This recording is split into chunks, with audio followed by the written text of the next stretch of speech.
think once you've gotten to the point that you want, as you have in the West, you tend to be impatient and you don't give people the same time horizon that it took you to get there. In 1960, if you were an employee in Holland and you had a child and you're a woman, they would fire you. In France, women couldn't open bank accounts until the mid-70s. In Switzerland, they couldn't vote until the 70s. In America, the first 100 years, women didn't have the right to vote. Yes, we know that history, but are you saying someday you will reach this type of democracy? Very quick. Well, I'm not saying democracy. Every country has its own system of government. I'm saying in terms of liberties for people, in terms of freedoms, in terms of transparency, in terms of human rights, in terms of gender equality. Absolutely. This is the way, the path that we're moving towards. And what happened in the last few years in Saudi Arabia? Women could drive, which was a silly issue. Segregation no longer exists in public spaces. The dress code has been relaxed. Women have access to the same jobs as men. We appointed women ambassadors and women ministers. We have a situation where we are reforming our education system, our legal system, and everything. And we are introducing recreation, entertainment, tourism. More than 50 countries, their citizens can come to Saudi Arabia without a visa. But then again, you had some major controversies also with the West regarding, for instance, the killing of journalist Jamal Khashoggi while he was in Saudi custody. I noted that you really dispute that. But do you acknowledge that at least this story has done very severe harm to the image of Saudi Arabia? Definitely. Absolutely. It was a terrible mistake and we pay a price for it. And we continue to pay a price for it. But mistakes, unfortunately, happened. In the United States, you had Abu Ghraib in Iraq. Did the commander of American forces know about it? No. Did the Secretary of Defense know about it? No. Did the President know about it? No. The UN states that this was on the order from the kingdom. The CIA states that along with many Western intelligences. That's not correct. I think the United Nations didn't do anything. You had the rapporteur, Agnes Kalamar, producing a report that was third-rate. She relied on interviews and she relied on newspaper articles. She never investigated. This is not an investigation, it was her opinion. So that's not a UN report. But American intelligence, Turkish intelligence and so on? With regards to United States intelligence, they never came to that conclusion. That was speculation by the media. American officials have never come to the conclusion that this is what happened. This was a mistake. Did George Bush know about Abu Ghraib? No. What did America do? They investigated, they put people on trial, they punished them, they put in place mechanisms to prevent it from happening again. This is exactly what we did. We do not have a history of killing our citizens. There is not one Saudi who was killed by the government because of his or her political views. But he was very much Khashoggi in contact with representatives of your government, wasn't he? I told you that this was a mistake, a terrible mistake that should not have happened, and people are paying the price. We have 11 people who have been convicted. 4 or 5 of them are facing the death penalty. We do not murder people. This is not our policy. We have never had a situation like this. There's a widespread perception in the West that it's dangerous to criticize Saudi Arabia. In 2018, Saudi Arabia reacted quite harshly to a tweet by the Canadian Minister of Foreign Affairs. Let's talk about the tweet. How can a few words cause such an anger in one country, your country? It's not the tweets. It's this idea of we demand that Saudi Arabia. Nobody demands anything of Saudi Arabia. If we came out, she asked you to release the prisoners, yes? If we came out and said we demand that Denmark does 1, 2, 3, would you accept it? We said no. This is not acceptable behavior from a friendly government. We will not tolerate it. But still, it's just words. It's a politician having an opinion on your country. It doesn't. What's the big deal? It doesn't matter. It came from a foreign minister of a country with whom we have diplomatic relations, and this is unacceptable diplomatic behavior, and Saudi Arabia is not a banana republic.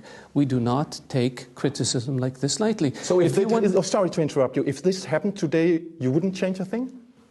We have to see what happens. I hope it doesn't happen. No, I'm asking because you're begging for investments. You're inviting the whole world to come to your country to do business. We're not begging. No, sorry for that. The world is knocking on our door. We're not begging for investments. You're opening your country. Correct. To entrepreneurs, to Danish businesses, and so on. My question then is shutting up the price of doing business with you, do one Danish company run the risk of being locked down in Saudi Arabia if one politician in Denmark speaks up?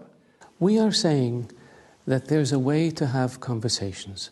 And we have conversations with our allies in the West all the time about all issues, including women's rights, including human rights. We are not shy about explaining what we're trying to do because we're trying to reform our country and move it forward. We do not accept dictates. We do not accept people telling us what to do. We're not a banana republic. If you want to pick up the phone and call me and say, I have a problem with this issue, that is totally acceptable. But to go public and say, we demand the release, who are you to demand?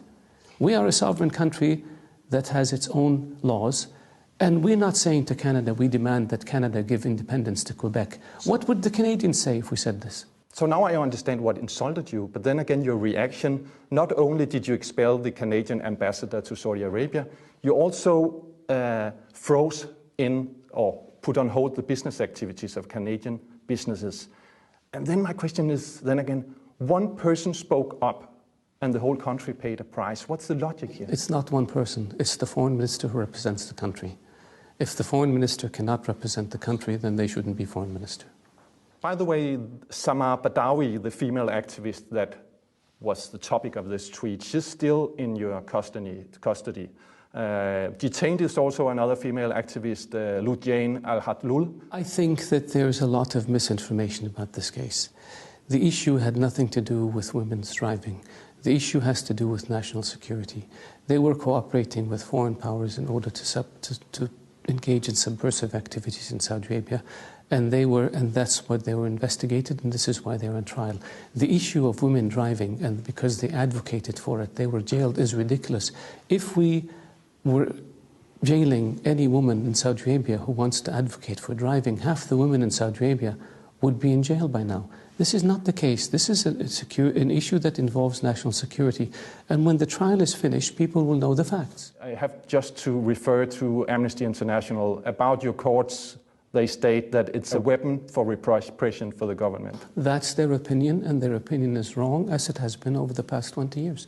Amnesty International, other human rights groups were criticizing us in the early 90s for allowing radical clerics to preach hate and violence. And when we stopped it and put them in jail, they criticized us for taking away their freedom of expression. So our argument to these human rights groups was, do you want us to let them preach hate and violence, or do you want us to jail them? We cannot do both. So this contradiction cannot continue. Make up your mind, either one or the other. But it seems that the Western politicians that you meet with on a regular basis, they trust Amnesty International more than they trust your version of the story. I just want to give you one quote of the Danish Minister of Foreign Affairs, Jeppe Kofod, who you just met with today. He states, "We are witnessing a continuing limitation on freedom for civil society and the persecution of human rights campaigners and use of torture and death penalty." And once again, this is the guy you came to Denmark to meet and do business with. He seems to say, how can we trust you when it comes to questions like democracy? I had a good conversation with him today, and I explained to him the background of many of the things, and I believe that the more we engage with each other, the more we dialogue with each other, the more we understand each other, the less misunderstandings we have. Talking about your international goodwill, which you rely on, which you are dependent on, or the lack of such, I'd like to ask you a question about the American President-elect Joe Biden. In the campaign, he's been very critical towards Saudi Arabia and your track record on Jamal Khashoggi, for instance, on political prisoners, on your intervention in Yemen, on human rights in general. Some of the questions we touched upon in this interview. Do you acknowledge that this is a call for change that you cannot ignore?